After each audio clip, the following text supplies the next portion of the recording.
Now we're being quoted, we don't make any distinction between prophets. قَالُوا سَمِعْنَا وَأَطَعْنَا وَقَالُوا سَمِعْنَا وَأَطَعْنَا. These people, they said, we hear and we what? We obey. Allah is so proud of people who believe. And then He says, here's what belief means. These people hear and they what? Obey. Two, how many parts of this instruction? Two. The first part is hearing, the second part is obeying. The problem is we don't hear and we don't obey. If you want to hear, you have to go listen to what Allah is saying. You have to make time for the Quran. You have to make time for ma unzila ilayhi min rabbihi.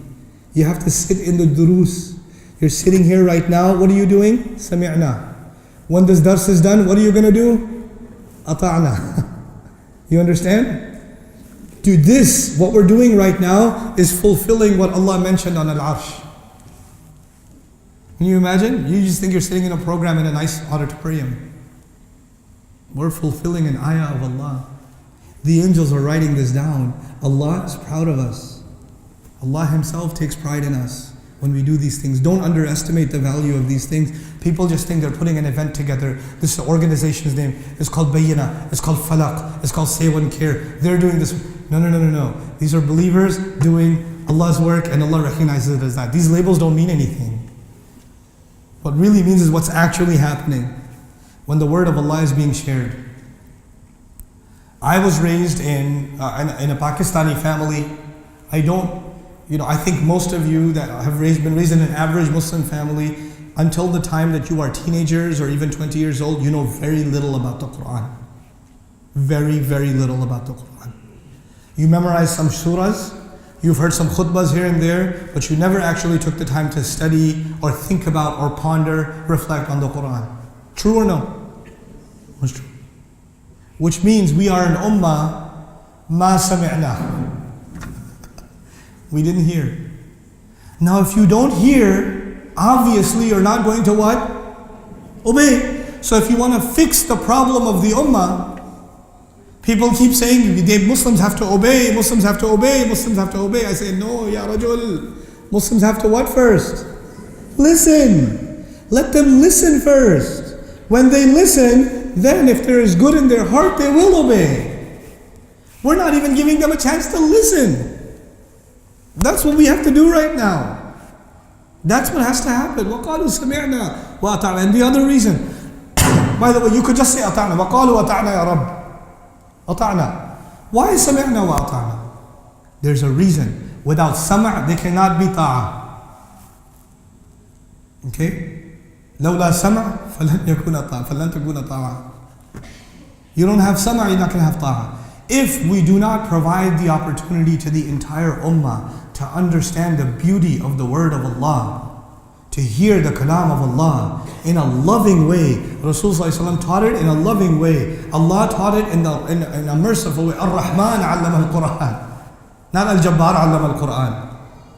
Ar-Rahman allama al-Quran. It has to be taught with rahmah. When you teach Quran with rahmah, then people will listen. And when they listen, naturally, what will come? Obedience. The problem is, we keep complaining about obedience and we don't give them a chance to listen. We don't give them a chance. Rasulullah, did He expect people to come to Him or did He go to the people? He went to the people. What do? We expect the people to come to us. مَا لِي هَؤُلَاء لَا يَأْتُونَ الْمَسَاجِدِ. They don't come to the masjid, these people. لَا يَحْضُرُونَ الْحَلَقَاتِ. مَا لَهُمْ. What's wrong with these people? They don't attend the halaqah, they don't attend the masjid. What's wrong with you, man? You have to follow the guidance of the messenger. You have to go to them. You have to go to them. Which means we have to learn to figure out, how do we reach them? How do we reach people? We have to reach them through television, through the internet, through friends. We have to reach them at restaurants. We have to reach them at the university. We have to reach them while they're playing sports. Share something with them. Not everything has to be formalized.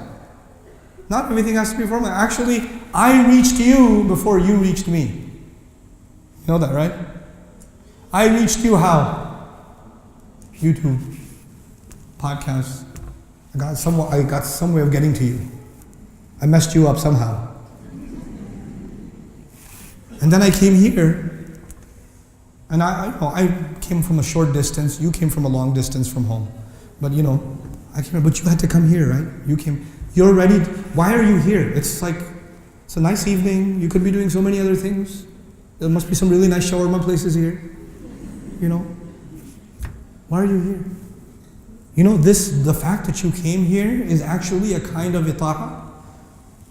You took an act. You got in your car. You left home. You didn't watch a movie. You didn't listen to sit here, someone listen to some songs or something. You came here. This is an act of obedience. But this happened because you did what first before? Listen first.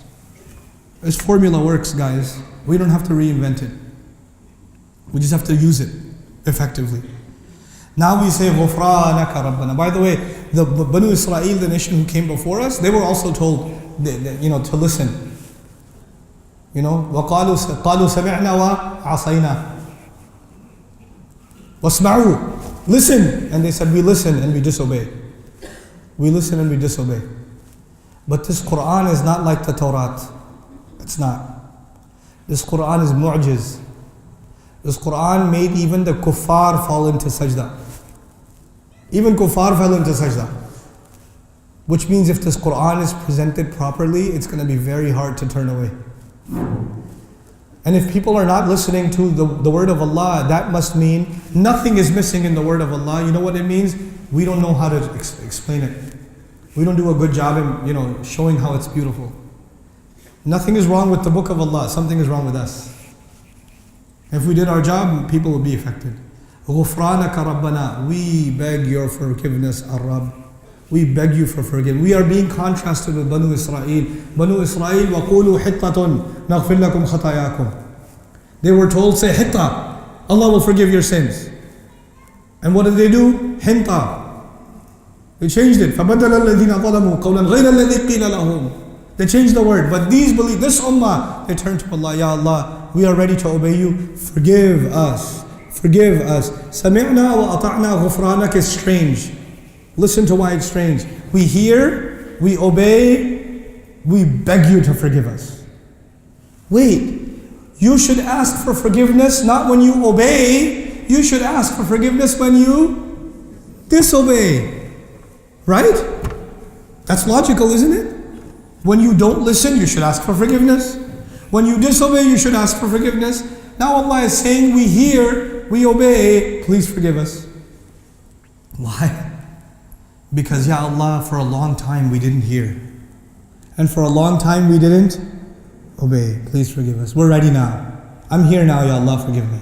You know what this ayah is giving you? This ayah is giving you the ultimate chance. If you haven't been listening and you haven't been obeying, the door is not closed. Allah opened that door in the arsh. غُفْرَانَكَ رَبَّنَا. It's so beautiful. He's opened that door for you. There's never too late. Never too late.